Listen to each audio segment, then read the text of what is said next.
La situation liée au virus met la Chine à rude épreuve. Dans la ville de Jiangzhou, touchée par les inondations, un confinement total laisse les habitants à court de nourriture chez eux. Certains ont été aperçus en train d'appeler à l'aide depuis leur immeuble. La confiance dans les vaccins fabriqués en Chine semble faible dans le pays. Les autorités utilisent toutes les stratégies pour inciter les gens à se faire vacciner, y compris des incitations comme des récompenses en espèces. Et l'administration Biden approuve sa première vente d'armes à Taïwan. La transaction est évaluée à 750 millions de dollars. Bienvenue dans Regard sur la Chine, je suis Vladian Huitens. Avant de commencer, je vous rappelle que nous disposons d'une nouvelle chaîne YouTube sur Internet, NTD Actualité. Je vous invite à vous y abonner pour regarder les news.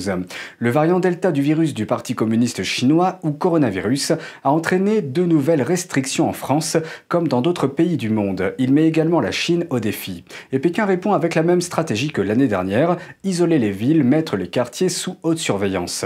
La stratégie de quarantaine stricte, dite de tolérance zéro, a de nouveau un impact sur la vie des gens. Selon les autorités, la dernière épidémie de virus du PCC a touché plus de la moitié de la Chine, principalement avec le variant Delta. Depuis mercredi 4, près de 150 régions du pays sont définies comme des zones à haut ou moyen risque. C'est le plus grand nombre depuis le début de l'année. Selon les autorités chinoises, le premier patient infecté par le variant Delta a été diagnostiqué fin juillet et les cas confirmés dépassent désormais le total des 5 premiers mois. Le variant Delta a été repéré pour la première fois dans un aéroport de la ville orientale de Nanjing. 2 semaines plus tard, la ville a entamé sa 4e série de tests de masse auprès de ses 9 millions d'habitants. Pékin, Shanghai et Wuhan ont commencé à avoir des cas liés au variant Delta ces derniers jours. 2 douzaines de villes ont cessé de vendre des billets de train pour Pékin. Mercredi 4, le centre financier de Shanghai a confirmé que le nouveau cas survenu il y a quelques jours était lié au variant Delta. La propagation du variant Delta du virus du PCC ne laisse aucun répit à la ville de Jiangzhou, touchée par les inondations. Les autorités ont été critiquées pour leurs mesures de confinement draconiennes. Dans une vidéo qui circulait en ligne la semaine dernière, des habitants semblaient appeler à l'aide en raison d'une pénurie de nourriture et des mesures de confinement.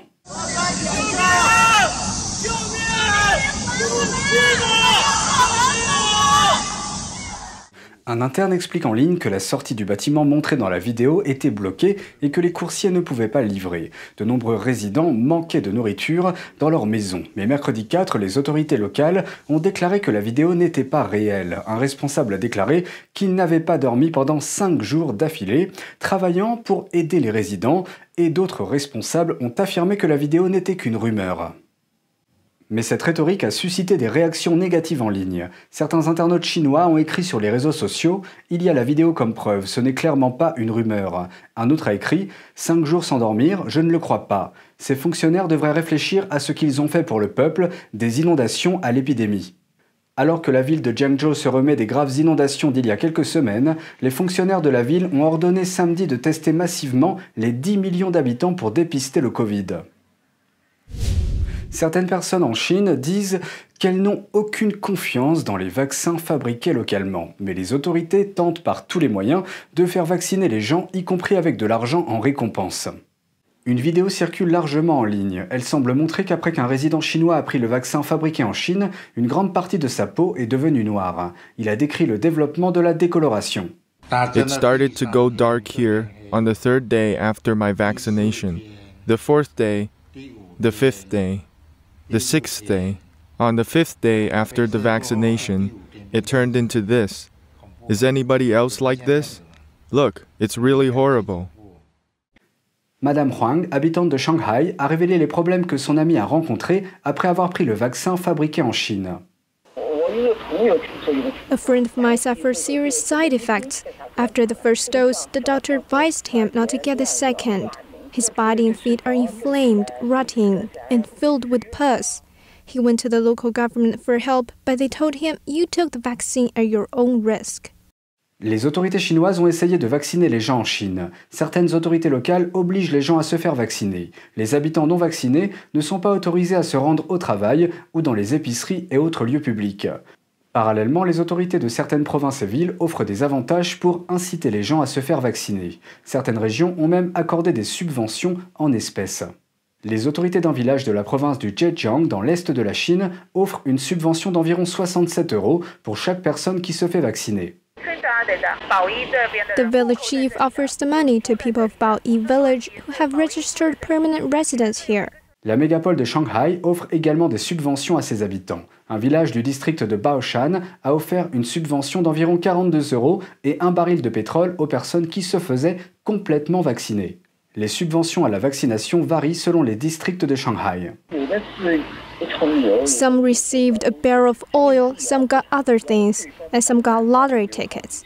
The highest lottery winner got $1,000, but they regretted it after vaccination, especially now that most of the confirmed cases in Nanjing City have been fully vaccinated before. So what is it for?